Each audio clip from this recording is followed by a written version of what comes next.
It's going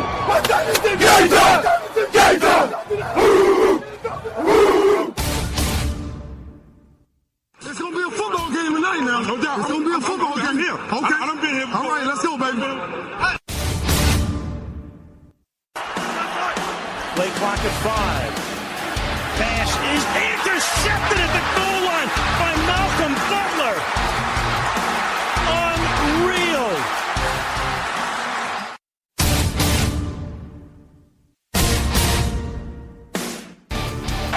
And the Ohio State Buckeyes are the first national champions of the playoff era.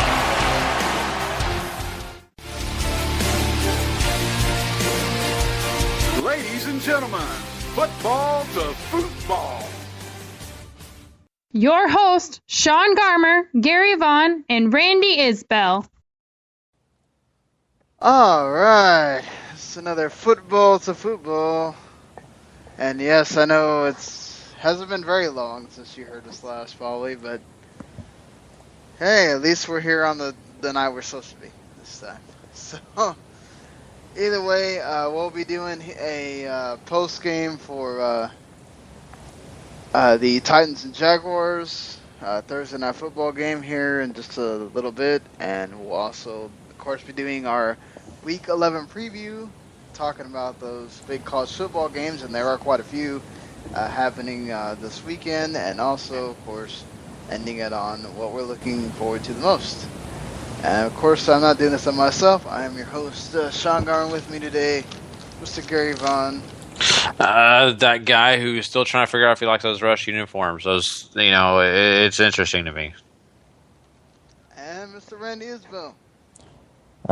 Just like the Golden State Warriors, I'm still perfect. He's a perfect 10. Yep, you could say that, certainly.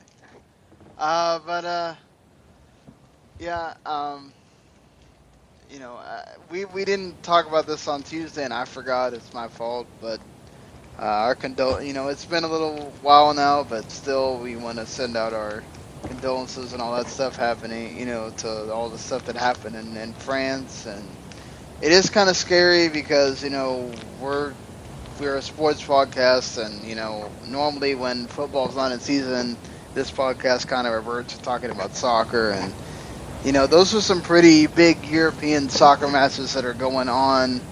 It was playoffs to see who's going to be in the Euros, and to have games like that being affected by terrorist attacks is terrible, and, it sucks that, like, a game that's so revered as soccer or whatever has to be affected by people that are just trying to be terrible. So, thankfully,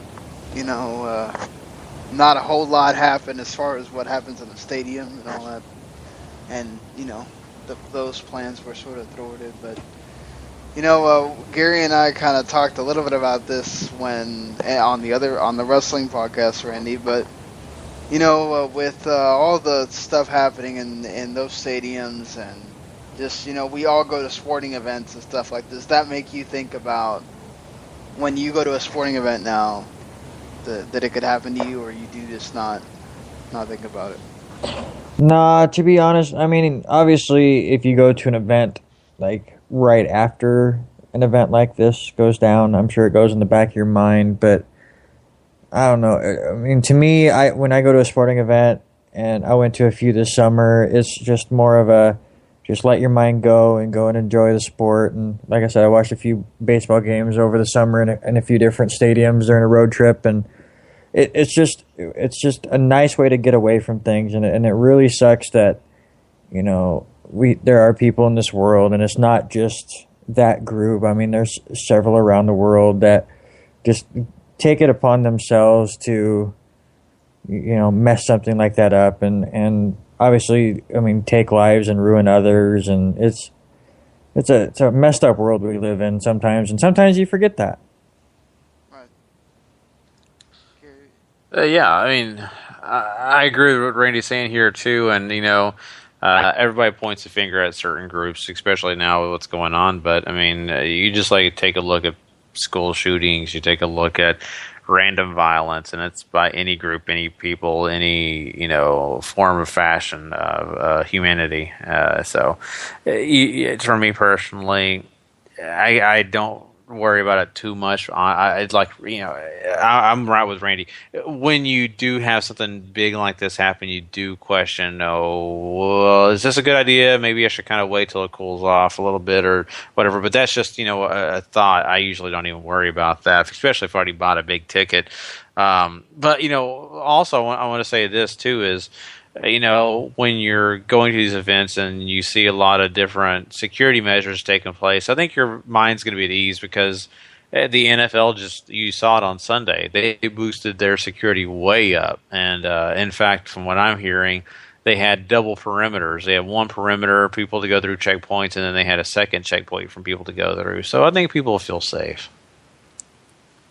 I mean, and it sucks because it's like hard. It costs a lot of money to be able to keep that up all the time. People, the people that I just can't imagine people that do this, but they do complain about, well, why isn't it like this all the time and whatever. So, that costs a lot of money to be able to have all those checkpoints there all the time for any kind of regular game. And I mean, they already beef up security a lot as it is.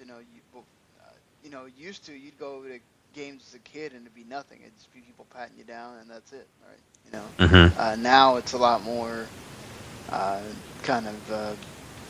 there's a lot more to do now with that, and that's the way it should be, sort of. You shouldn't take things like that lightly. So I mean, it is what it is. It's sad that these things happen, and we have to talk about them, and we have to talk about them on a sports show, because that's like Randy was saying, that's kind of our escape from life. And sometimes when they meet, it's not always a great thing, So getting away from that aspect of it, let's talk about this Titans and Jaguars game that for the first half wasn't anything great or whatever. And I don't know, I mean, the whole game wasn't that great, to be honest, but at least it came down to the wire, as a lot of these primetime games have, for the most part. And that's kind of what you like to see when you're taking the time out of your night to watch it on a Monday or a Thursday, that they are close. And it was. I mean, both Blake Bortles did his normal let's make a mistake. In fact, he made two of them. Almost cost his team the game, but thankfully his defense kind of bailed him out. Marcus Mariota ran for a touchdown, didn't throw any. And then it was one of his backup tight ends that made the big mistake that kind of wound up costing him the game. And then they even had a shot with 5 seconds left at the 23-yard line, and they couldn't get it in there. But any thoughts on this at all, or? Well, this is your typical, Thursday night game. It's not the prettiest thing, especially when you have two younger quarterbacks, no time to prepare. It's pretty ugly, just a lot of drops, a lot of miscues, and it's just whoever can survive, gets the win. It didn't help the fact that the Jaguars uniforms might be the ugliest things I've seen in a very, very long time. I love the GIF that I saw on Facebook after it that said that we just watched a game between Avatar and Gold Dust. I think that was pretty spot on. But no, this is like I kind of brought it up in our recap of last week when we talked about this game. It's going to be ugly. It's not going to be a very high scoring game. But I like the Jaguars at home. I think not only they're the better team, but the home team on Thursday night, it seems to work out. And now all of a sudden, if you're Jacksonville, you're sitting here a half a game out of the division lead at 4-6. You're rooting for my Jets and the Colts to lose on the road against Atlanta. Both things could happen. I mean, they're both most likely going to happen. So all of a sudden, here you are, tied for the division with 6 games to go. It's pretty crazy. Gary, anything? Yeah, I mean, there's really not a whole lot here. Once again, another Thursday night game, where, there's really nothing huge, pretty average game. I thought, there are some better Thursday night games than this for sure this year. This was not my favorite. I really didn't get a chance to check out a lot of this game, to be honest with you, but from what I saw, I was not thrilled or entertained very much. Let's be honest. But I'm glad that we did get a chance to see a ending that was, worthy of Sports Center. Yeah, I mean, a lot of people were talking about David Cobb. He finished with a total of -3 yards. So much for that debut and him being the, savior as far as the running game goes. Antonio Andrews had him a decent day, had around 70 yards or so, and he was kind of, that's the thing too. Poor Marcus Mariota had no one to throw to aside from Delaney Walker. I mean, he had like 3 tight ends lining up out there. I mean, just you got to feel bad for him at that point. Both of his his 2 main receivers are out. He's having to throw to his backs to everybody he can at that point. Doyle Green Beckham's kind of getting double covered because that's his only real receiver he has out there.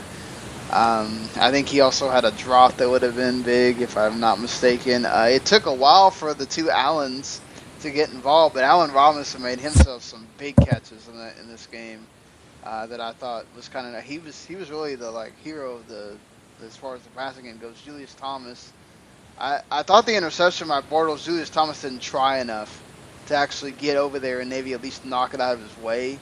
He seemed like he kind of just stopped and watched him intercept the ball. I didn't get that. And also, your mustache is terrible, dude. Like, you're too young behind a mustache like that. It's just, but yeah, I mean, he did score the touchdown, so, any Julius Thomas owners, there you go, you got a touchdown out of that. So, I mean, the big thing now is, do you think that the Jaguars actually legitimately have a shot now at maybe winning this division with how many games Hasselbeck has to play? Yeah, absolutely. I mean, not the easiest schedule. I mean, they still have Atlanta and at New Orleans, still coming up. They get San Diego next week, and then a bunch of division matchups. But the way this division has been going, and like you said, Matt Hasselbeck's going to have to probably be in there for a little while and get things going. I know he's shown that he can throw the ball pretty well still this season, but I mean, in Houston, I'm still not sold on. I mean, it looks like maybe a TJ Yates sighting this week, and yeah, I mean, the door is wide open for Jacksonville. They just have to figure out how to get rid of those mistakes and become a more solid team. I mean, Houston had to go pick up Brandon Whedon of all things, so that should tell you enough right there. But Gary, I mean, what do you think? Supposedly they have the second easiest schedule in all of the NFL remaining. I definitely don't think you can count them out. I really don't, because they've shown that they can overcome. They've shown that they can be aggressive when they need to be aggressive, and they also showed that, their defense is not always perfect, but if they can find a way, they will stop you. So I think against anybody in this division, they're as worthy of it as any of the other teams, including the Colts. Yeah, I mean, in both defenses, pretty well. They both sacked each quarterback 4 times and had some turnovers. So, Titans defense still, man, they're pretty damn good. They're the things keeping Tennessee. But is Tennessee's season over now? 2-8. I mean, even with this division the way it is. I was going to say, in any other division, absolutely. But with this one, you just never know. But yeah, I do think it's over. But that's fine with them. I don't think they really looked at this season as, any kind of a playoff run. This was the year to get, Mariota some NFL experience and kind of figure out where their holes are, and then go into this next draft and get him the weapons he needs and fill a few holes and take that next step next year. But yeah, I mean, at 2-8, you can't expect them to run the table the rest of the way. Gary, you kind of agree? Yeah, I do too. I mean, I'm right there with him. All right. Well, I think that kind of does it for our Thursday night recap talk here. So I think we can move on to actually talking about the games that are happening in Week 11. And as we talked about last week, there are quite a few quarterbacks that are kind of either re-debuting in the case of Matt Hasselbeck, or making their debuts, or whatever it is. So there'll be plenty to talk about here. But let's start about with one of those quarterbacks that are making their re-debut into the season. Tony Romo is going into Miami and taking on the Dolphins along with the rest of the Dallas Cowboys. Gary, I mean, this is a pretty much do or die situation for the Cowboys here, as will be almost every game going forward now. What should people watch for from Tony Romo in this game? I think they're going to have to watch for him not being crazy with the ball. I think as soon as he comes out, people are going to think he's going to be gunslinging. I don't think so. I think you're going to see him play it smart, play a little small ball here, make sure he finds Jason Witten. He's going to do that as much as possible, especially with this Dolphins defense and their safeties not being great. But I think you're also going to see him use Lucky Whitehead, and they're also going to have Trey Williams in this game. And I think he's going to use those guys to kind of get, toss the ball off over on a quick pass over and just get things done short. And then I think in the end, when he gets more comfortable, you'll see him get the ball out deeper. But I think if people are going to hold their expectations, if they're expecting him to gunsling right off the bat. So, but where, speaking of that, where do you put Tony Romo as far as the starting list of quarterbacks here? Who do you start him over? Who do you not start him over? Well, you're definitely not starting him over any of the elite quarterbacks in this league for sure. I mean, if he was playing his, fifth game in this regular season, then you'd be like, okay, I can put him up there in the starter. But I think he's about mid-range. You could probably play him over some of your lesser quarterbacks. But, for me personally, if you got Tony Romo, you play him, but he's right now at quarterback 2. I think he's going to have a good week, but you also got to remember this guy hasn't played football in 7 games. So saying that, the rest may last longer than a half. You don't want to get this guy on your roster if you know that you got somebody better that can score you points this week. Well, here you go. Let's just use this game as an example. Would you start Tony Romo or Ryan Tannehill? I think I would play Romo over Tannehill only because I think Tannehill is more. He's going to probably get rushed a little bit more in this game, and I also think that he's more susceptible to interceptions this week. Well, that being said, Randy, we saw what they did against the Eagles. They were really defensive-minded. They ran the ball. They did some screens and got the receivers involved there. If they do what they did against the Eagles, they win against the Cowboys. Yeah, absolutely. I think their mindset in this game is get as much pressure on Tony Romo and try to make him as uncomfortable as they possibly can. His first game back after a long hiatus. See if he's worried about that shoulder. See if you can just start getting in his head if you don't, get to him at all. And just start making him looking over his shoulder and start making him worry. And on the offensive side, exactly what they did against Philadelphia. A lot of running the ball. You can't run the ball that well against Dallas. They do have a good run defense. But try to get a running game going. Use those screens. Just kind of control the ball. Make sure you keep it a long field for Dallas. Don't turn the ball over. And I think if they do that, they could come out victorious against Dallas. Yeah, I think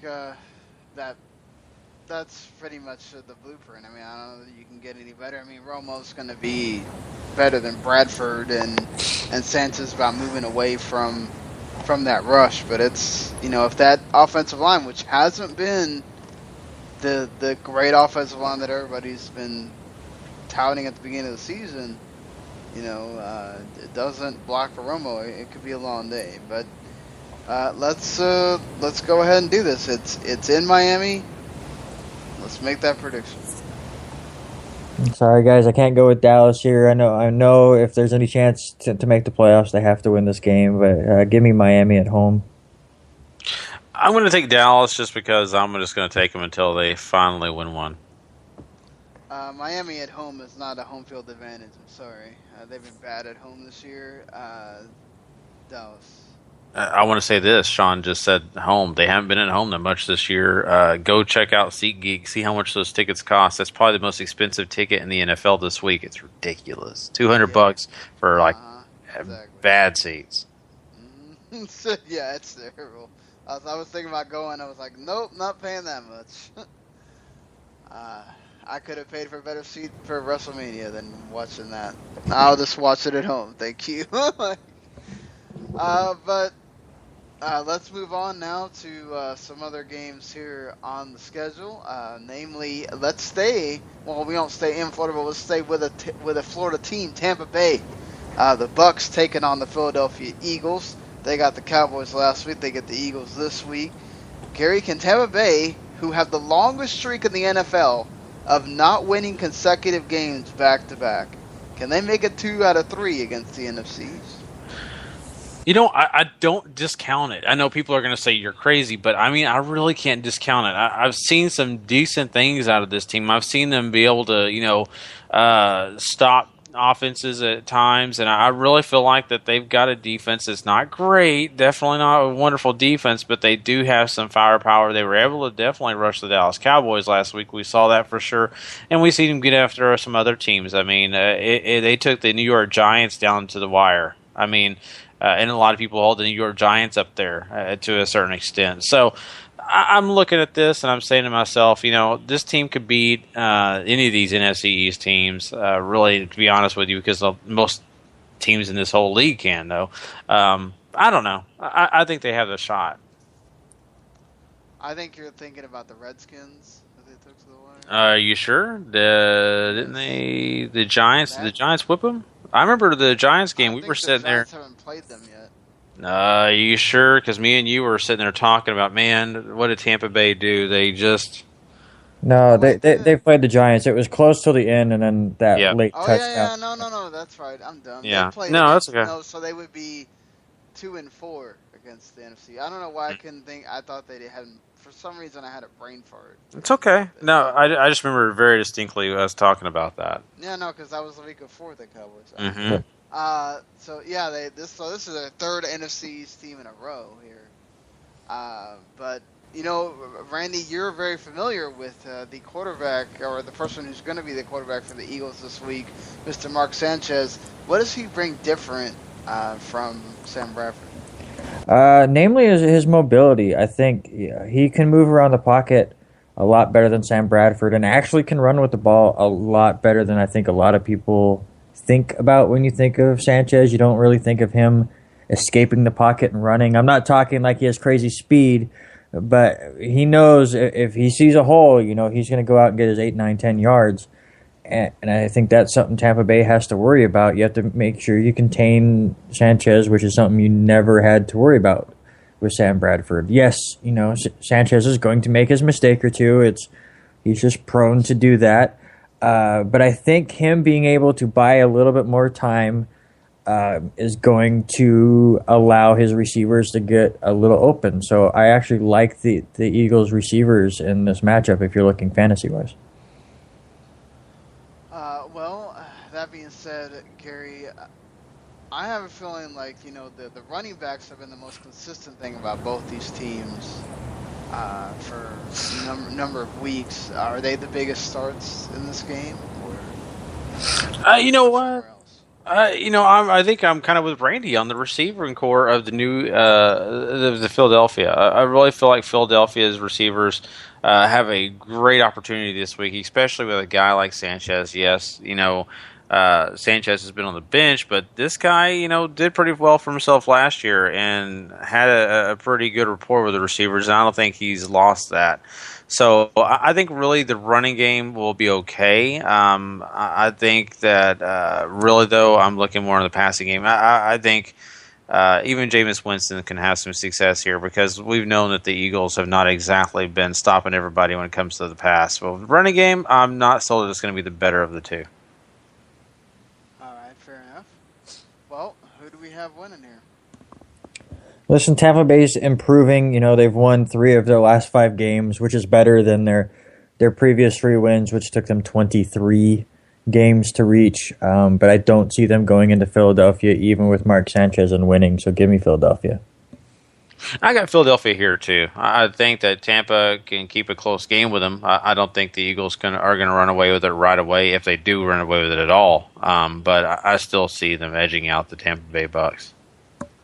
Yeah, Philadelphia at home, it's really hard to, that's a tough place to go and play, even with Sanchez. I mean, yeah, he can make some mistakes that could cost you the game, but so can Jameis Winston. We saw it against Dallas. I've got to go with Philadelphia here. Much it pains me to do. So moving on to we're going to stay in the NFC East here for another one more game. Washington is going on to Carolina to take on the Panthers. How can Washington stop Cam Newton, if at all? Get off the field and go home. That's about it. No, I don't like Washington's chances here, especially, defensively trying to stop Carolina. They're not the best against the run, so see a lot of Jonathan Stewart and then a lot of Cam Newton play actions, and then good luck. I mean, I still cannot believe this is the 10th time Carolina has taken the field and no team has put 9 guys on Greg Olsen. It baffles me, but it's every time, Cam Newton will drop back and then just we'll find a safety net, Greg Olsen, and it'll work. Yeah, but the other receivers are getting... They're improving, but still, for the fact that how he gets a catch ever when, he's the main guy, it still baffles me. But the team is getting better and better each and every week. The defense is strong. So this is not going to be pretty. This, to me, is like the biggest lock of the week to me, which, of course, means Washington's going to win by 20. But no, I don't see them slowing down Cam Newton at all. I think I'm a little bit higher on the Redskins defense. Now, I'm not saying that they're going to be able to beat Cam Newton. I'm not saying that at all. I'll just say it this way. I still think that the Panthers have the advantage here, but I do think that this Redskins defense has shown us in the past that they are not slouches, that they can be effective if they can game plan right. That's the question. In this game, are they going to game plan right? Are they going to be able to watch Olsen? Are they going to be able to control Jonathan Stewart? Which I think they're going to be able to control Jonathan Stewart to an extent. I think they may even contain Cam from running too much. They may actually pressure Cam a little bit here. I just am not sold that they're going to be able to beat him on a consistent basis. I think Cam Newton will find ways to get the ball out to, whoever it may be, even to Tolbert. If he's got to dump some balls off to Tolbert to make sure he stays alive, I'm okay with that if they're getting yards, and I think they will. So I'm not sold this is a runaway game at all for Carolina. I think this is another tough sledding. But I do think that, Cam Newton is going to have an okay day. Fantasy-wise, I'm not looking for a thrill for Cam Newton. So speaking of slowing him down, I'll ask both of you, see what you think. Because I just looked up the stat. Carolina has scored 27 or more points in each of their last 7 games. Do they top that again, or does Washington find a way to keep them under that total? I'm going to surprise everybody. I'm going to go under. I'm going to say they get right at 27 points. That would be the 5th time they do that, which is just crazy. But, I'm going to say they go over in it. Well, so that's my question, Gary. Over under 3.5 passing touchdowns in this game. Since, we've seen Cam Newton run them in a lot, but we haven't, sometimes we see him not have a passing touchdown at all. Sometimes we see him have a lot of them. And Kirk Cousins, that's seemingly his thing right now. If it's strictly passing 3.5 touchdowns, I'll take the under. But if it was overall, I'd take the over. No, it's passing. So you're saying? Yeah, so I'm saying under for that. Under. Oh, for both teams? I still say 3.5 touchdowns for the entire game. Let me get that clear. Touchdowns. Yeah, but for both teams combined, as I'm making sure I get this correct. That's what I'm saying. Okay. That doesn't include Cam Newton running 2 of them in. That includes only passing. That's only passing. I don't know. I'll take the over on that one. I maybe not much more though. Honestly, I'm sorry. I could see Greg Olsen with 2 passing touchdowns. I could, and then of course I think Kirk Cousins at least gets 1 somewhere in there. What do you think, Randy? You know, I'll go with him. I'll say over probably 2 or 3 for Cam Newton and 2 for Kirk Cousins. He's definitely red hot lately. Definitely putting up points. Obviously torched a terrible New Orleans defense last week. They played pretty well against both the Jets and Tampa Bay in the last couple weeks. I mean, it didn't do much against New England. But yeah, I'll say over as well. I'll go with under on that one. So do you start Jonathan Stewart or Matt Jones this week? I think you start Jonathan Stewart. I mean, I think that he can have some success. I mean, I think you could see maybe 80 yards and a touchdown. I don't think that he's going to run away with this game, but I think he'll have some success pounding the ball away. All right. Fair enough. So who do we have winning? Carolina, everybody? Oh, yeah. Lock it up. Definitely Carolina. If we had points, we could definitely put the 10 on that game. So, Well, with the NFL, it'd be what? 14 this week. yeah. I'd put the 14 on Carolina. So, yeah, Randy, I mean, we've got a game of some, lower teams on the totem pole here with St. Louis going into Baltimore with Case Keenum at quarterback. I know Gary's, favorite guy. Does that mean that the strategy is simple right here for the Ravens? You put in 1 million people in the box to stop Todd Gurley and see what Case Keenum can do? Yeah, absolutely. I think that's been the strategy the last few weeks anyways, which is why Nick Foles has started. I mean, I think that the coaching staff has seen that Nick Foles just can't do anything because the defenses have realized that the name St. Louis Gurley's is legit. He's the offense. So you load the box and you make the quarterback beat you. Nick Foles couldn't beat you. Now they're going to see if Case Keenum can. And I have no idea if he can. I know Gary is very high on him. I'm very curious to see how he does. But yeah, that is your go-to thing is 7-8 people in the box for most of this game. All right, Gary, here's the big question. Over under 200 yards and 2 touchdowns for Case Keenum.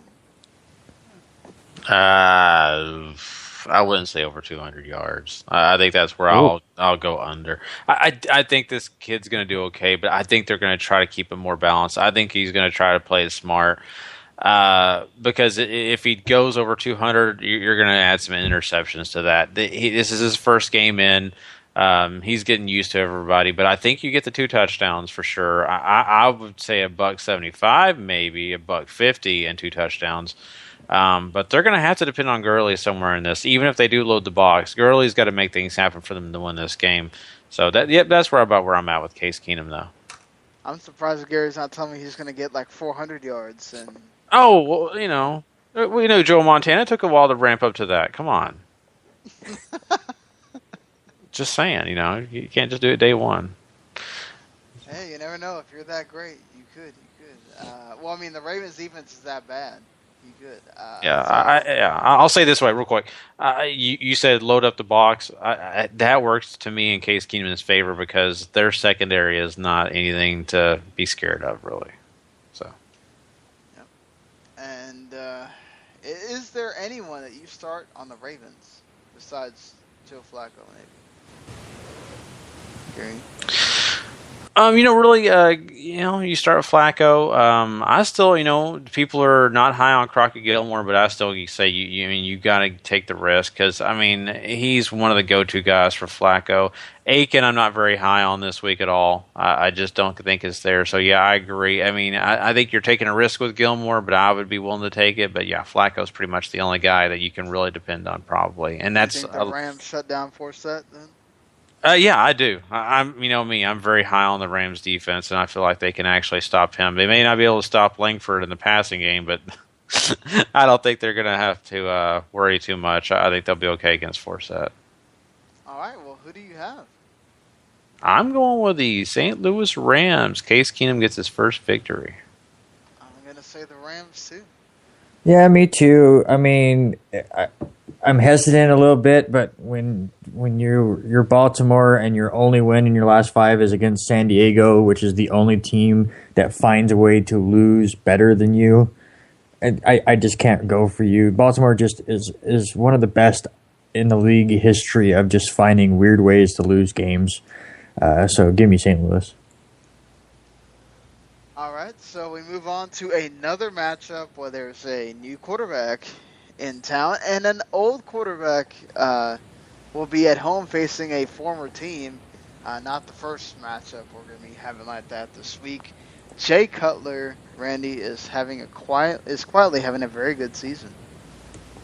Yeah, absolutely, and it's funny because anytime he struggles, we're all of us are quick to just start ripping on him. I mean, obviously his contract is the main reason why, but he's went out there. He hasn't had Forte the last few weeks, and Langford's fit in really well, and Alshon Jeffrey has been banged up most of the years, and he hasn't really even had him to really rely on, and he's just gone out there and quietly put up a pretty decent season. I don't think you could say the 4-5 record is on him. I think it's on the defense.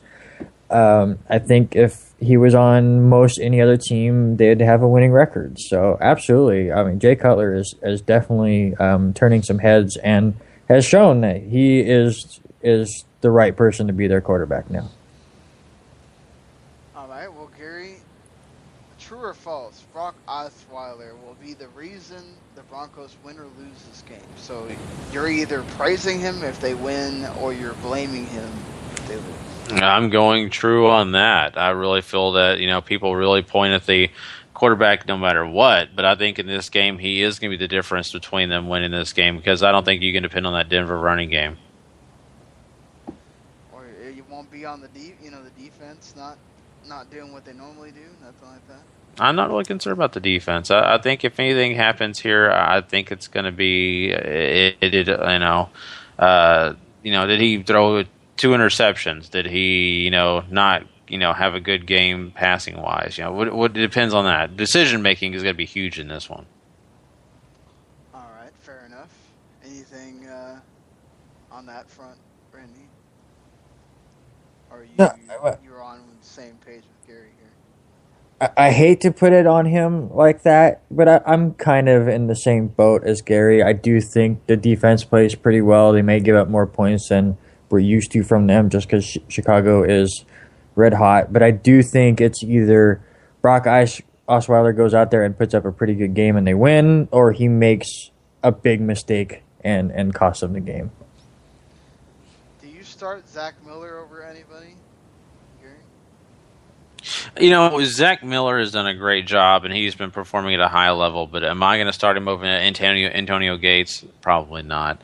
I think that you've got to keep your expectations about mid-range for Zach Miller. As successful as he's been since maybe 3 games, you also have to take into consideration that there might be some drop-off there. So if you do play him at a risk.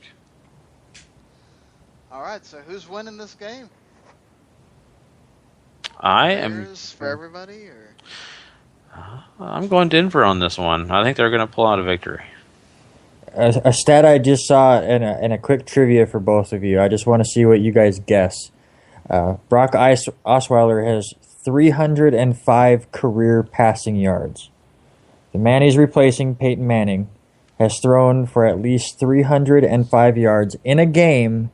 How many times? Ooh. Sean?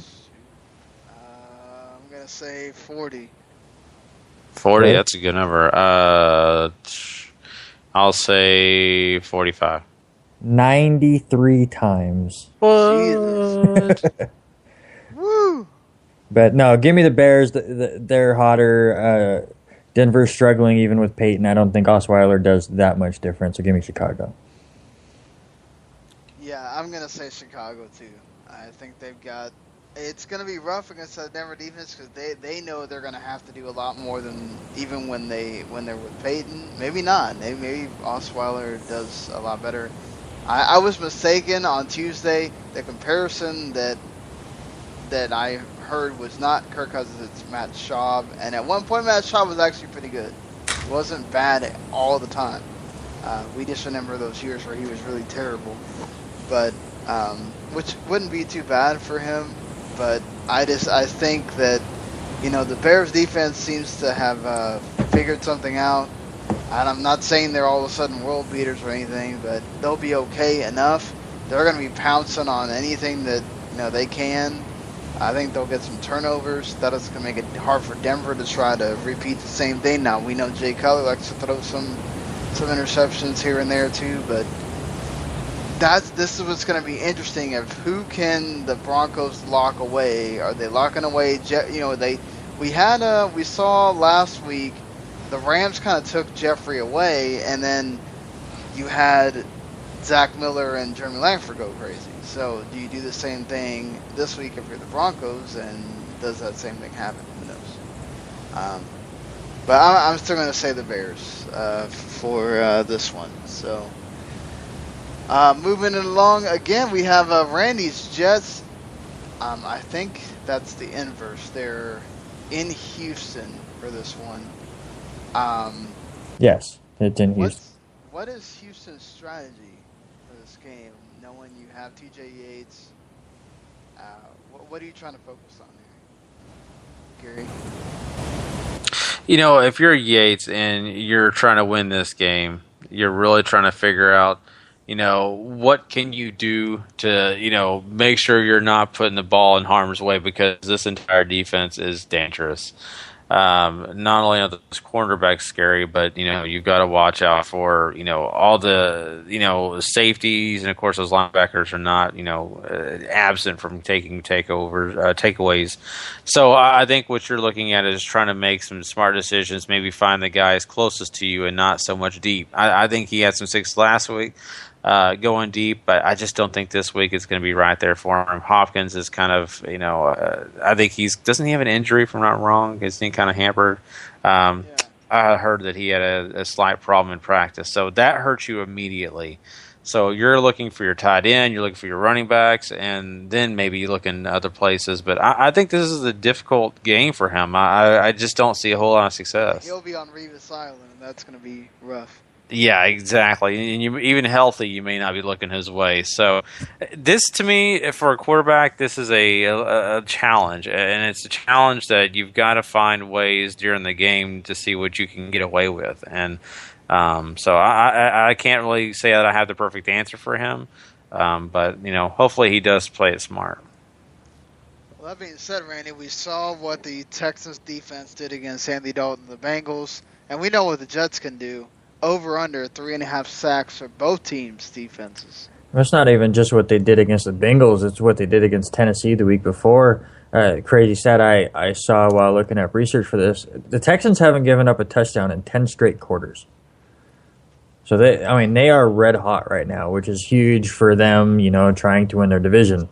As far as the sacks go, it's tough for me to say over, just because it is so tough to sack Ryan Fitzpatrick. He finds a way to get rid of the ball. The Jets have only been sacked 10 times this season, and only 7 times was it Ryan Fitzpatrick. So it's just he's really elusive in there, and he knows when to get rid of it. His pocket presence great, but both teams do sack the quarterback pretty well. So I'm going to go over, maybe 1 or 2 for Houston and 2 or 3 for the Jets. But this is going to be a tight defensive game all the way through. Gary, you want to take a stab there? Yeah, looking at the, I'm trying to think of what I want to say about it, because it really, honestly, I think that when you're looking at the whole process, it's a situation where you're looking at the Texans and you're looking at the Jets both and what they can do. And I think offensively for both these teams, it's going to be a tough sledding. And I think the Texans defense, like Randy just said, they've been red hot, and they kind of make me nervous on especially if I'm,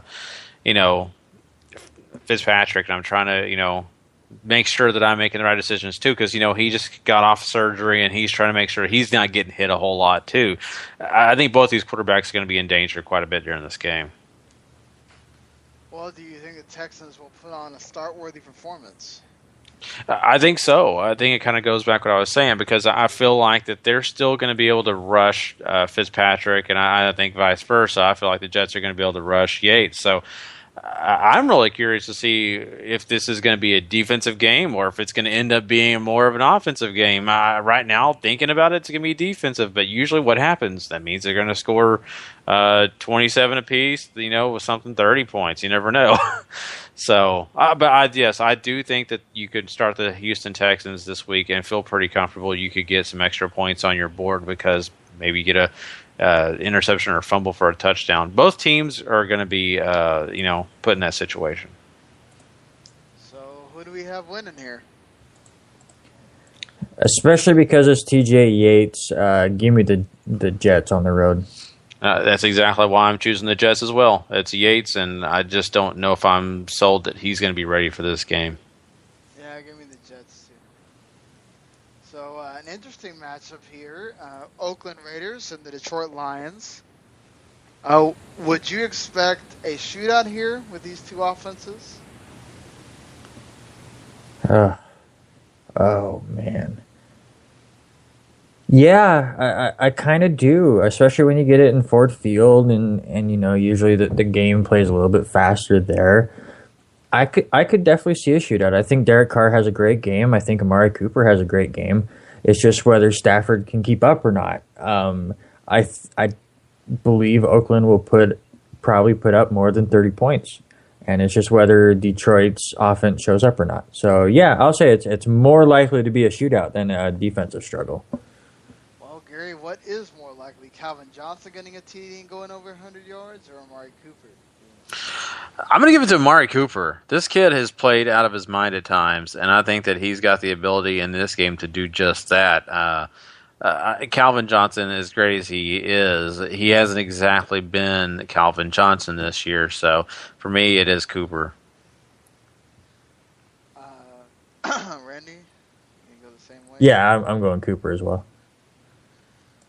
I'll say Cooper as well, but man, don't sleep on Calvin. I think he's going to have one of these games eventually. Who has the better game, though, Derek Carr or Matthew Stafford? Yeah, this is difficult because I think we just talked about it. Shootout's very possible. I think both these guys can have some high numbers. But you know what? I've got to give it to the kid who's been playing really well this year. Matthew Stafford's had his moments, but not a whole lot of them. I got to go to Derek Carr. I think that he's going to continue with the success he's had. All right, who's winning? Give me the Raiders and give me a Charles Woodson interception. Ooh, I like that. Yeah, I'm going Raiders too. I think the Detroit is many points as they can try to score in this game. I don't think they're going to be enough. I got the Raiders as well. So we got another team with a starting quarterback that was starting at some point during this year. Matt Hasselbeck going against the Atlanta Falcons in Atlanta. How does the Colts defense or offense change without Andrew Luck, Gary? With Andrew Luck, you've got a guy that really does a great job controlling the offense, making sure he's got protection called right. I think he's a guy that also gives you just a really, really strong arm. This year, with injuries and things like that, it's not the same Andrew Luck. I think if we're going back last year, I think we can say he is definitely better. This year, I think closer to even playing field, I still think Andrew Luck's better. Hasselbeck has all the experience, but I just don't think he's a complete quarterback when it comes to comparing the two. So Hasselbeck, it can be a game manager, but I don't expect him to be, a guy that's going to blow anybody out of the water. So I think the difference is a complete package. Randy, over under 1.5 touchdowns and 200 yards for Matt Hasselbeck. To me, it's the touchdowns that's the shaky one. I think he gets at least 200. I mean, nothing a lot more, but he did top 200 in both of his starts this season. The thing that worries me is it is Atlanta off of a bye week, and they have known this entire time that Hasselbeck is going to start. It's not something that is surprising them. So I think their game plan is set around his play style. So I'm going to go under here. I think I don't think he gets more than one touchdown, and he'll be right around that 200-yard mark. Gary? Yeah, I'm right there with Randy. I feel like that, it's not going to be that great of a game for me. I think Hasselbeck will have a decent game. But, I think I'm going to have to definitely take the under on this one. I'm going to take the under as well. I think the touchdown is going to make it difficult there. So in fantasy, who's going to be affected the most by Andrew Luck not being there? By him not being there? Yes. I think T.Y. Hilton's kind of out of this. I really feel like it. I think if I'm going to look at somebody that I think could be successful, I really feel like Moncrief will be your receiver that you're going to want. I think that, Hasselbeck will probably find him more often than not. Yeah, Andre Johnson was the big guy the last time Hasselbeck started. So that's true. Too. That's true. He's so easy to forget. I honestly forgot about him myself. I really did. I just blanked on him. But I mean, I'll stick Moncrief though. I think he can have a good time. And of course, Fleener. He's gonna look to his tight ends probably a lot more. Very true. So who we have winning here? I'm going Falcons on this one. I'm with Randy on the fact that they've known that Hasselbeck's going to be there, and I think that they'll have a pretty. I think that you get a resurgence of Freeman. Yeah, Atlanta hits their bye week at the perfect time. They were kind of starting to skid a little bit. Go ahead and try to refocus and get a big win at home. Give me Atlanta. Yeah, I'm going to give it Atlanta too. In the Dome, that's where they play well. So. Moving on here, we got Kansas City in a divisional game against the Kansas City Chiefs against the San Diego Chargers. Kansas City's defense, Randy, has a similar game to last week. Not a chance. Because Phillip Rivers is not going to throw just wobbly passes behind his receivers 4 times. He does throw interceptions, though. He does, but I mean, if you go back and watch that Kansas City-Denver game, at least 3 of the 4 interceptions were gifts. Like, you and I could have been on defense and intercepted those passes. Like, there was no talent involved in those picks. I do think they make life hell for Phillip Rivers. Obviously, the running game is still non-existent. For San Diego, it has just not been there. And Kansas City is starting to get healthier on defense. So I do think they have a good game on defense, just not the production that they had against Denver last week. Well, that being said, Gary, true or false, Phillip Rivers has another 300-yard game.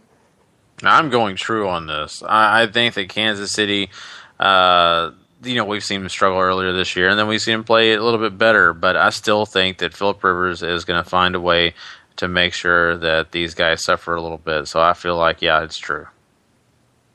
What do you think, Randy? I'm going to say under. I know he's been topping that 300-yard mark a ton this season. He's averaging 337 a game, but I think Kansas City keeps it under. Well, Gary, who scores more fantasy points, Travis Kelce or Antonio Gates? I'm a huge Kelce guy. I think Kelce's great, but this week I've got to go Antonio Brown. Like I said, I think that they're going to find Antonio Brown. My God, Gates. Antonio Gates is the guy because you've seen the connection for years and years, and I think that it's going to continue in this game. I just don't know if Kansas City is going to be able to stop him. Yeah, I was going to say Antonio Brown could probably catch passes on his couch. You're right. And Phillip Rivers will throw it far enough to, go ahead. True. Yeah, I was just going to say, Antonio Gates is a little banged up, but no Keenan Allen for the rest of the year, no Malcolm Floyd probably for the rest of the year. It's Antonio Gates and Danny Woodhead really on this team anymore, so I would say Gates as well. Well, who's winning? I'm going San Diego. I think the Bolts will find a way to win. My Super Bowl prediction is coming back to life. Give me Kansas City. Who do I have? Kansas City.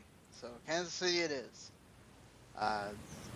Yeah, I'm going with that. So another divisional matchup around this 4 o'clock time slot. San Francisco. This is going to be the time slot of divisional matchups because they're all in a row here.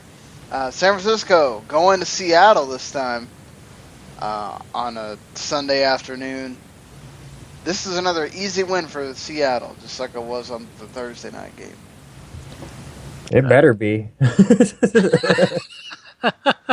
If it's not, they got a lot more problems than you ever expected. Absolutely. Oh man, yeah. This to me, it's a walkover game for Seattle. I was, if I haven't brought it up before, I work as a casino dealer, and I had 3 guys come to my table tonight, and I asked them if they felt like winners when they were sitting down. They're like, "No, not really." I go, Seahawks fans.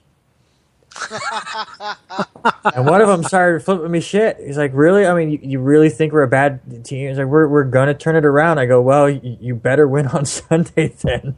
I mean, because exactly what Gary said. It's like this is a game that Seattle should be able to come in, dominate from the word go, win by 20 points, and then move on and not even worry about it. If this game is close, then it is time for us to go, okay, what is really, really wrong with Seattle? Because now it's not, are they going to make the playoffs? It's, are they going to break up after this year? Is the run now officially over? So, fact or fiction, Blaine Gabbert leads the 49ers. False. Complete fiction. As happy as it would make me in the Pacific Northwest to see Seattle lose on or at home against San Francisco when they're a 13.5-point favorite against the wonderful Blaine Gabbert, no, there's no way. Jerry. Yeah, no way at all. You don't even have to ask me, honestly. Just wanted the answer. So is this finally the game where Jimmy Graham goes off? Gary? You know, Please say yes. You know, it could very well be because, I mean, what are they facing? The defense is not really going to... defense is actually not that bad. It's not bad, but, I mean, I just can see Jimmy Graham having plenty of opportunities at times. I'm not sold that he's going to go off. If your definition of going off is, I don't know, 2 touchdowns or 3 touchdowns and, 200 yards receiving or something like, okay, yeah, I mean, I guess you could, but I just don't know if that's going to happen. I think he's going to have a good game. I just don't want to say he's going to go off. How about a better game than we saw from Julius Thomas tonight? Yeah, definitely. Good. I think Okay, then I made the right choice. I didn't want in one of my big money leagues where I'm the last playoff spot right now. I decided not to start 3 Jacksonville Jaguars, so I did not go with Julius Thomas and stuck with Jimmy Graham. And when he scores a touchdown, went uh-oh. Right. Yeah, I'm hoping Jimmy Graham goes ridiculous, or at least better than the 8.8. I think that Julius Thomas got me. Is that how much he got? I couldn't remember the points actually. 8 point. Yeah, I think Graham can outdo that. But yeah, we all said Seattle already, right? Yeah. Yeah, I forgot this game was on here. This might actually be the lock of the week. Yeah, I agree. So we got a huge divisional matchup coming on right after this, or right at the same time. Green Bay going to Minnesota. Is this a must-win for the Green Bay Packers? No, I think so. I don't. As far as must-wins, avoid a 4-game slide. A 4-game slide, yes, but it is on the road. I think this was at home, then it was a must-win. You do get that big Week 17 matchup later to try to even things out. It's definitely a big win, or a big game for them, and they would absolutely love to win this game. But a must-win, I'm going to say no. I don't think if they go out and lose this game that their season's over and they have no chance to make the Super Bowl. I mean, that's what I see as a must-win. It's if they lose this game, you just throw the season away. But yes, it's a huge game, absolutely. But it's going to be a tough test for them for sure. Yeah, it is going to be a tough test, and I just think for the Packers mentally, they've got to win this game because I really feel like if they lose this game, you're going to see that team start to go into some weird mental funk. I think they're already starting to get there a little bit, but I think they're really going to start questioning themselves, even questioning the coaches. just because of the fact they're so used to success. They're so used to being able to take teams and control the team they're facing, and they've not been able to do that, especially on offense, which is their strong point. So I just think, to me, it's got to be a must-win, because you could look at that final game, but it's not going to matter if you're not, doing well. I agree with you, Gary. That's why I would say it's a must-win because of that. It's not the whole, well, they have that Week 17 game in Lambeau, whatever. It's for, you don't want to go 0-4 right now in 4 straight weeks. I mean, that's when you start looking inward and going, what the hell's wrong with us? And they start pointing fingers at people, and it starts becoming an issue. That's a lot of games to lose in a row. Yeah, they do have the Lions, I think, after that and whatever. I mean, they have the Bears on Thanksgiving, and again, that's not a game that, like, it's a total easy peasy, even though it's in Lambeau, like, game. The way Chicago's playing, especially if Chicago comes off another win against Denver, like, you want to have one of these wins already before you get against your biggest rival on Thanksgiving, where the microscope is going to be so huge on you. I think that's a big deal. So, that being said, we have seen Adrian Peterson not do that well in some of the big games. Fact or fiction, Adrian Peterson goes over 100 yards. You know what, Sean? I think I would sit at Randy's table and put some chips out on it, because I think I feel a little lucky here. I feel like Adrian Peterson can do it this week. I'm going to go fact. I think that he can actually go over 100. And the reason I say that is not because he's just going to just have a breakout game. Don't think that at all. I think that Bridgewater's going to need him to have 100 yards rushing. I feel like it. I think they're going to have to let him do his thing. That way they can have a balance in this game. So I'm going to go ahead and say fact. Well, if you sit down at my table, Gary, I do like to, when asked, give a little bit of advice and a little bit of statistical knowledge that I have on the game. So I'll give one to you here. Adrian Peterson has rushed for over 200 yards 6 times in his career. He did it last week. The game following that, he's averaging 72 yards a game. Fair enough. Yeah, that's a good stat. It's food for thought. You're going fiction then? I would go fiction.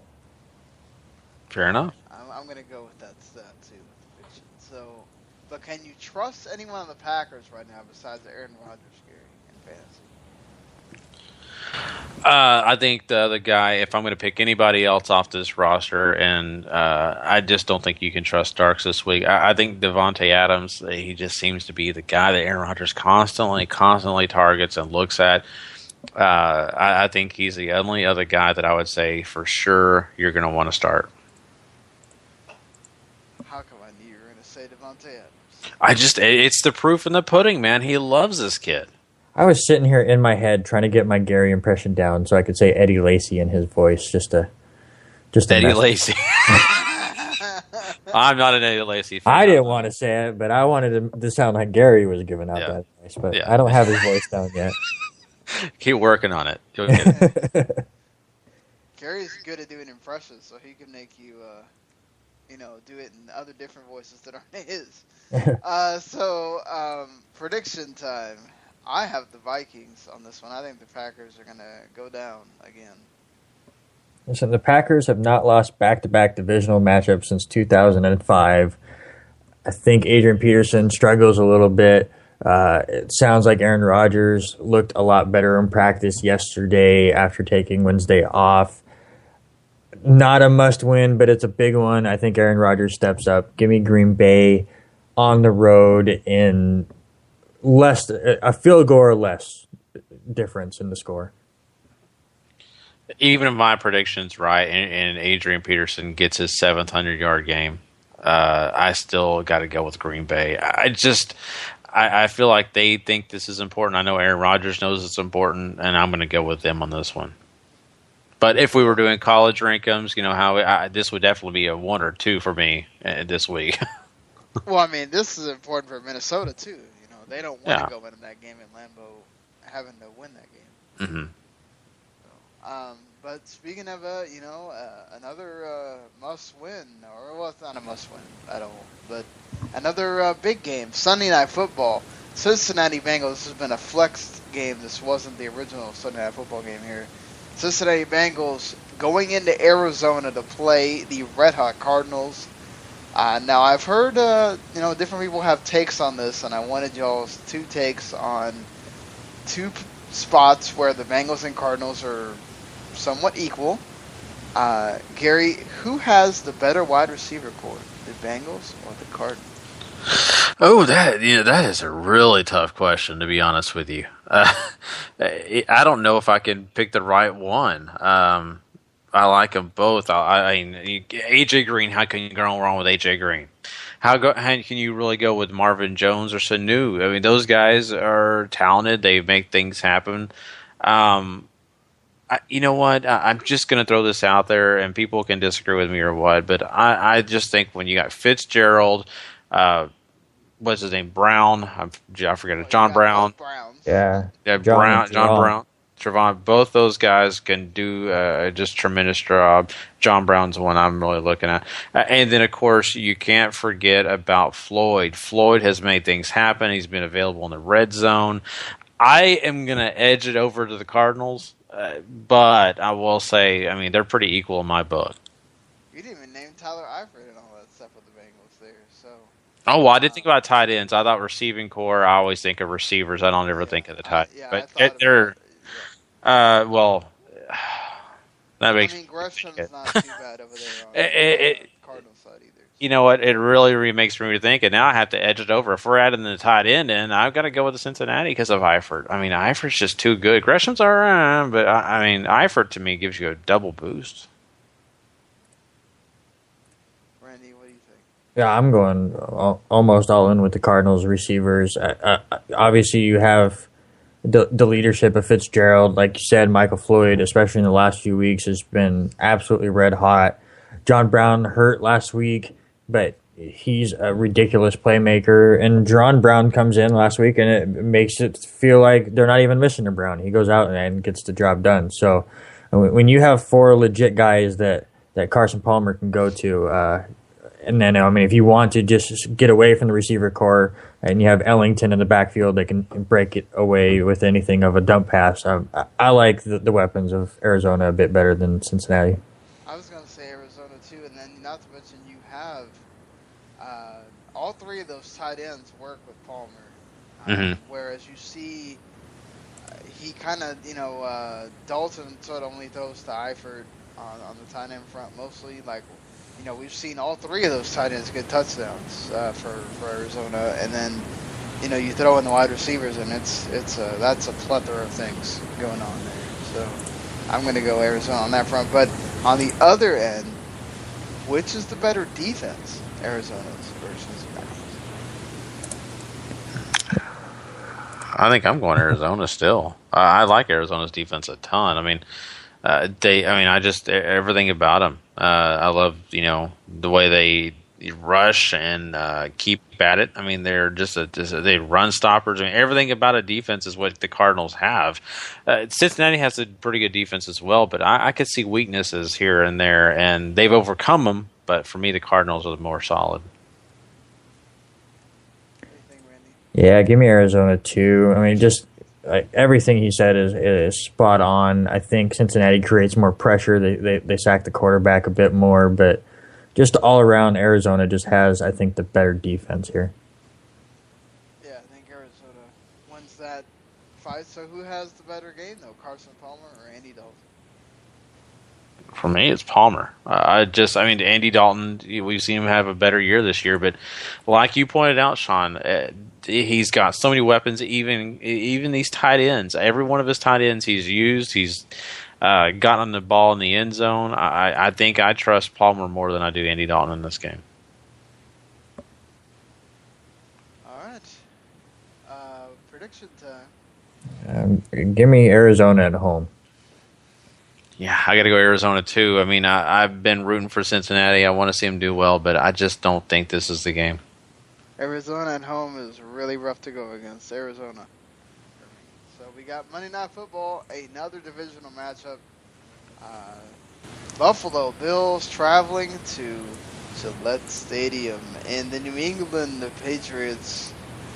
Does the Patriots offense change at all in this game without having Julian Edelman? No. I mean, that's the thing with New England. It just does not matter who goes out. They just find ways to just make it work. I mean, they lose Dion Lewis, and it doesn't really hurt them that much. I know their game against the Giants was extremely close, but just that's what the Giants are. I mean, they are the kryptonite to New England, it seems like. It's either really close or they beat them. Here, they're going to pencil some extra stuff in, look for Brandon LaFell to get into the picture a bit more as long as he can, cure his drops.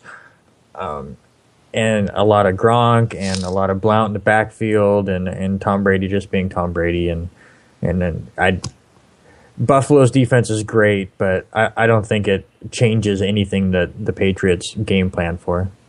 Well, Gary, over under 2.5 rushing. I mean, this has been Buffalo's thing. Over under 2.5 rushing TDs for Buffalo. I'm going to go under, and don't get me wrong. I mean, everything you said right there, Sean, is right, but I really feel like it's going to be Tyrod Taylor having to pass the ball more a majority of this game. I really feel like New England's going to find a way to get ahead in this game, and think they're going to do it early. So I don't know if they're going to be able to run the ball as much as they want to get those 2 or 2.5 touchdowns. All right. Well, who steps up? Who's going to be? Well, you already talked about it, Randy. But who's going to be the guy that replaces or tries to step up instead of Julian Edelman? It's Amendola.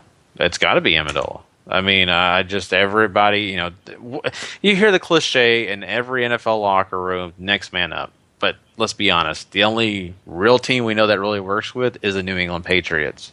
So I think Amendola is the guy up, and we've seen him have some success. He had some success filling for Edelman last week. You're going to see it more this week. So are you starting LaFell then too?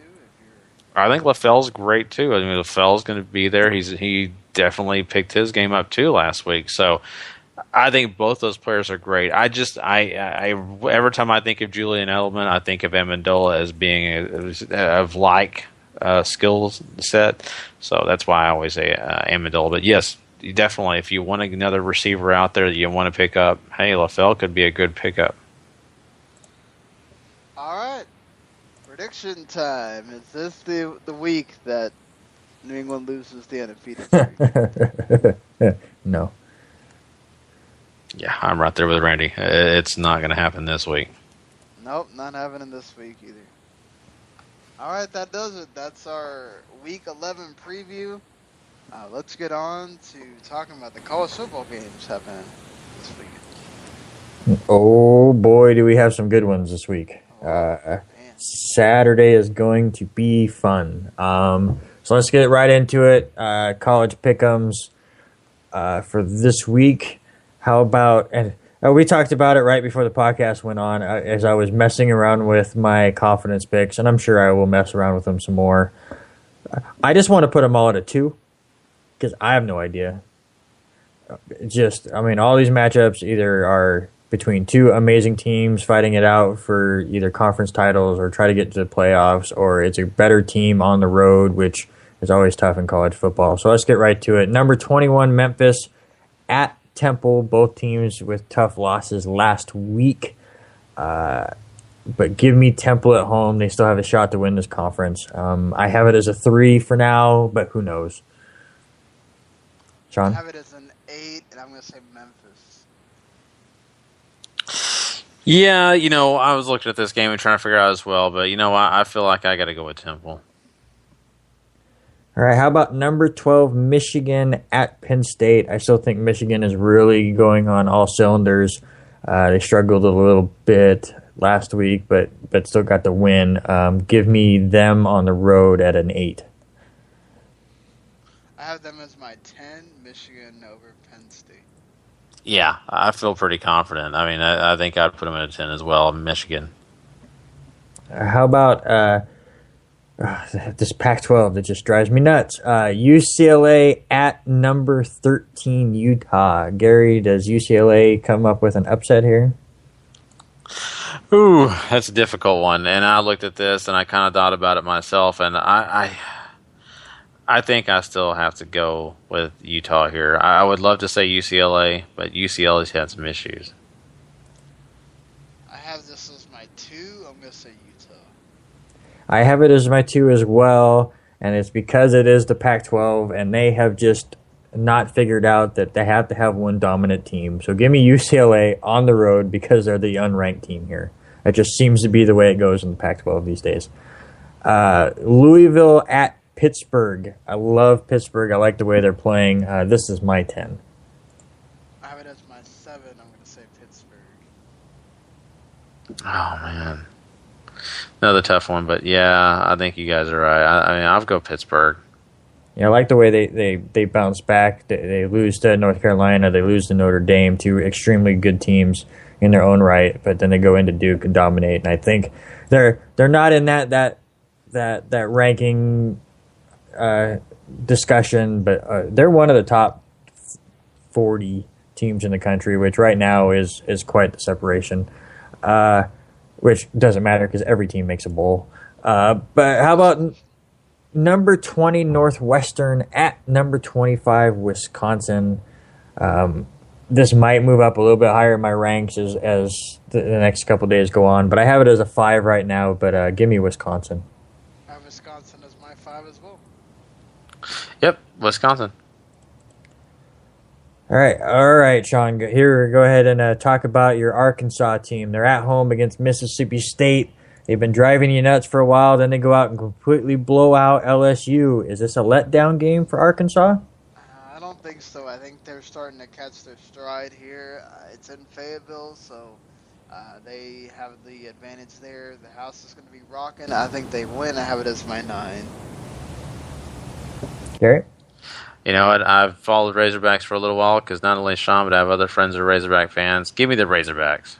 Yeah, I have it as a 9 as well. Give me Arkansas. All right, to me, the 4 really big games this week.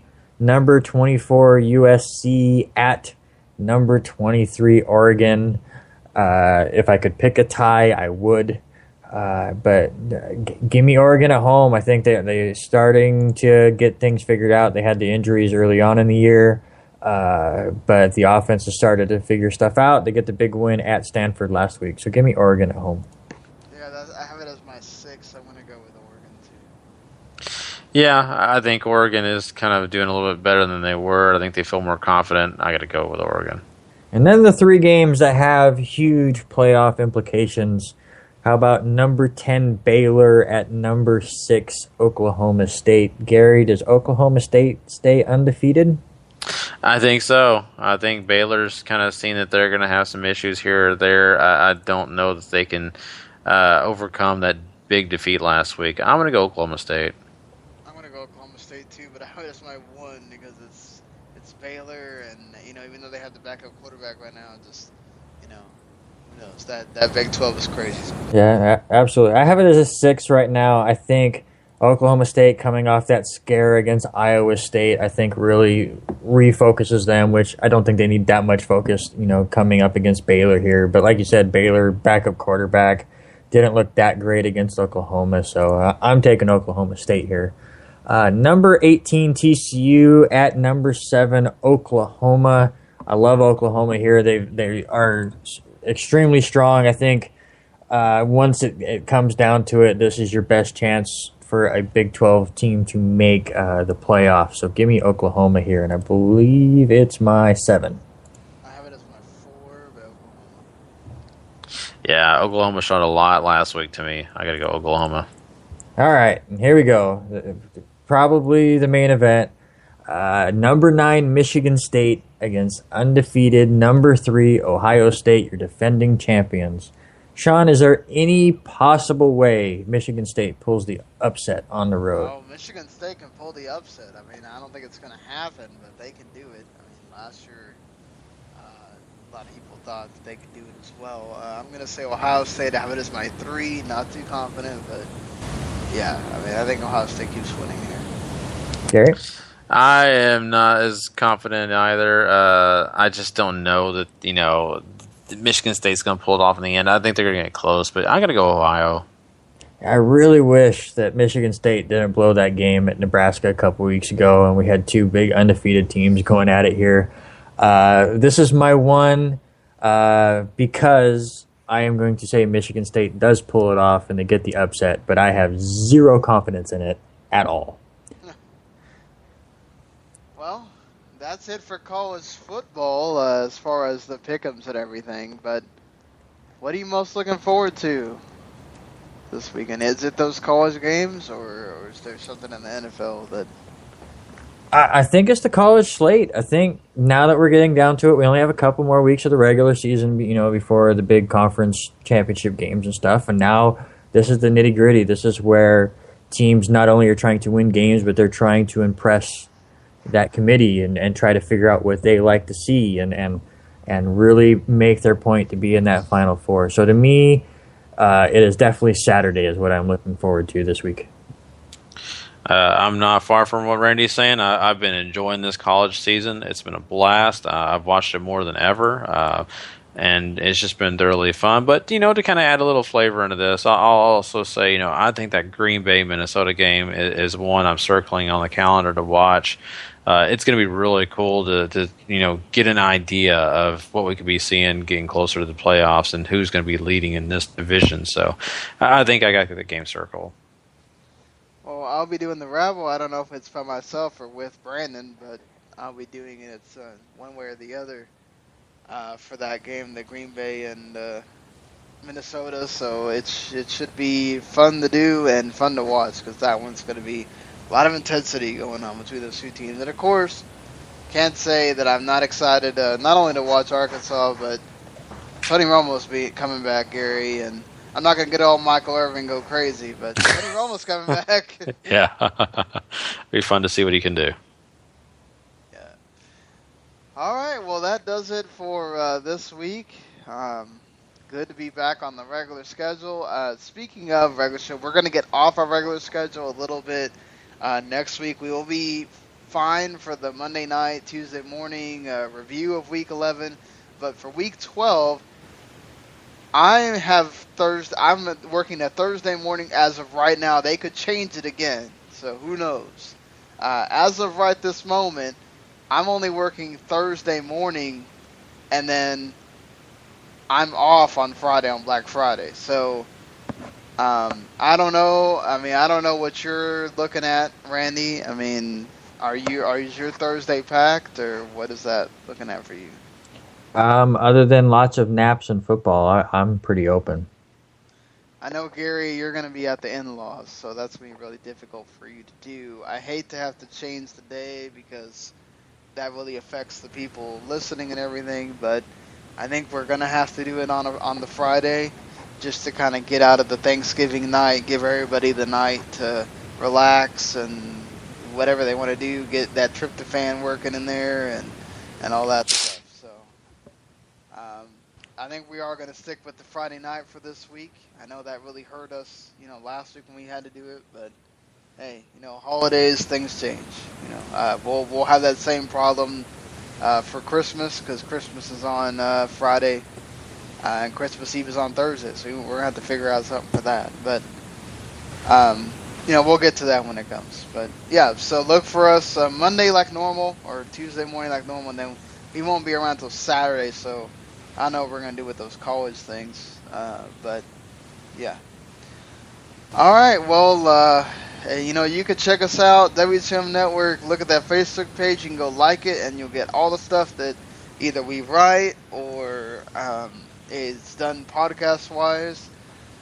You can also go to WTM Network on YouTube, where we have, this podcast, the wrestling podcast that we just got done talking about all the TV change moves with the TNA and ROH and previewing that big Survivor Series pay-per-view that's happening on Sunday. And then, we did a co-op multi today, talking everything about that Nintendo Direct and doing some gaming journalism talk because apparently there's some crazy things going on with Kotaku and them getting blacklisted, so that was weird to talk about, and a few other things that are going on. Now there's emulation coming to the PS4 from the PS2 that's happening, so that's going to be interesting to see how quickly or slowly Sony's going to be rolling that thing out. And we'll, like I said, we'll be back on Monday, Tuesday. I still don't know what's going to happen with those rivals because Brandon said he was busy, and I don't know how I'm going to feel about doing a whole game of myself. But I don't know. I might do it just to see how it goes. But either way, Randy also discusses, different, whether it's old games or relatively new games. He's got them all on his podcast, telling people about them. Yeah, exactly what you say. If you want to listen to two nerds talk about a couple of video games every 2 weeks, definitely check out backlogbusting.com, where it's exactly that. We play a couple games in that 2 week span and get on and talk about it, from everything from NES to PlayStation 4 and everything in between, from fighting games to RPGs to adventure games to everything. I mean, no holds barred in that. I mean, if you're a fan of video games, definitely check out that site. Man, I think that Direct might actually get me to buy a Wii U, even though I feel like I probably should. Because that NX might show up pretty soon. But I don't know. They keep damn freaking Cloud showing up in Smash Bros.